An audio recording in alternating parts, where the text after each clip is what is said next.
কালকে ইভিনিংয়ে আমি আর ইনকা দুজনেই একটু বেরিয়েছিলাম সামনেরই একটা ক্যাফেতে আমাদের টাইম স্পেন্ড করতে। তো এখানে আমরা আগেও এসেছি যখন ইনকা ছোট ছিল। তো ইনকা ঢুকেই না আগে মেনু দেখতে শুরু করলো। কি নেবে তুমি? চয়েস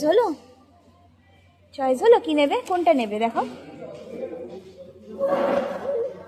আমরা মেনু থেকে কিছু কিছু আইটেম সিলেক্ট করে অর্ডার দিয়ে ইনকা এক্সপ্লোর করছিল পুরো রেস্টুরেন্টটা, আর আমিও বসে এনজয় করছিলাম। তো আমরা দুজন সেলফি তুলছিলাম, অনেক অনেক গল্প করছিলাম একে অপরের সাথে।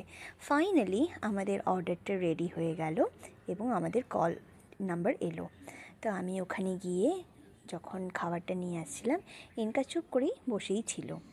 জেনারেলি কোনো ক্যাফে বা ধরো রেস্টুরেন্টে আমরা যখন যাই তখন আমরা সবাই মিলে যাই, মানে অভিষেকও যায় আমার সাথে। কিন্তু কালকে না ও একটু বিজি ছিল বলে আমি আর ইনকাই বেরিয়েছিলাম। অ্যান্ড টু বি অনেস্ট, ইনকাকে ম্যানেজ করতে আমার একটুকু প্রবলেম হয়নি একা। ইনফ্যাক্ট ও খুব ভালো মেয়ের মতন এনজয় করছিল।